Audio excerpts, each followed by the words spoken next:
मसला है ओवरसीज का भारत के साथ, अब वो आईसीसी पर भी तनकीद कर रहे हैं कि फेवर किया जा रहा है भारत को, बिकॉज भारत सिर्फ और सिर्फ एक वेन्यू पर ही खेल रहा है। बॉर्डर गवास्कर सीरीज में इतनी बुरी तरह हराया है इन्होंने भारत को, लेकिन उसके बावजूद भी दिल नहीं भरता इनका।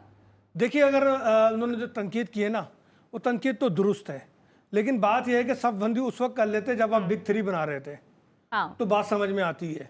जब मामला सारे आप लोगों ने खुद बिगाड़े हैं, तो अब आप भारत पे तनकीद करके क्या कर लेंगे? अब तो आईसीसी उसके घर की लौंडी बन गई है, अब आपको क्या फायदा? और जो कुछ हो रहा है, हाँ। और जो वेन्यू यूएई का भारत के लिए जो रिजर्व किया गया है, वो सारे मैच एक ही कंडीशन में खेल रहा है, तो भाई ये तो एक रीत पड़ गई है। अब इस रीत में देखिए आगे आगे होता है क्या।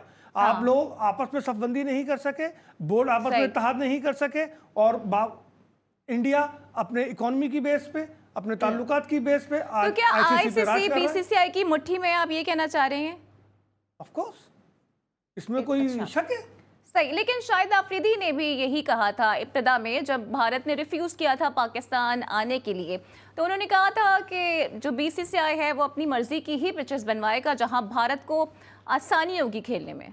देखिए, बात तो सही है ना, मैं फिर बात करूंगा कि इसका जिम्मेदार कौन है। हाँ। इसके जिम्मेदार तो तमाम बोर्ड है ना, जिन्होंने अपने हाथ काट लिए, जिन्होंने आपस में एक प्लेटफॉर्म पे मुत्तहिद नहीं हुए, जिन्होंने इंडिया को सर चढ़ाया और बिग 3 बनाया। उसके बाद जो रिजल्ट आया तो वो खुद दोनों जो है साइड हो गए, इंडिया ने अपनी पूरी हुक्मरानी कायम कर ली।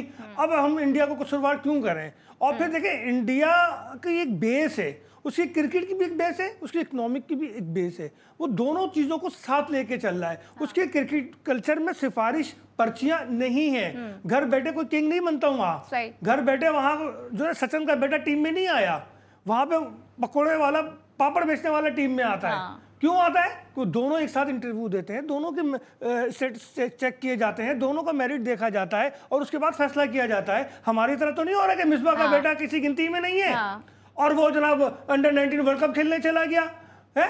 जोन 2 में लड़का जो है वो 3 मैचों में 16 रन बनाता है और अंडर 15 में वो सिलेक्ट हो जाता है, क्योंकि वो भी हमारे कराची के किंग का बेटा है।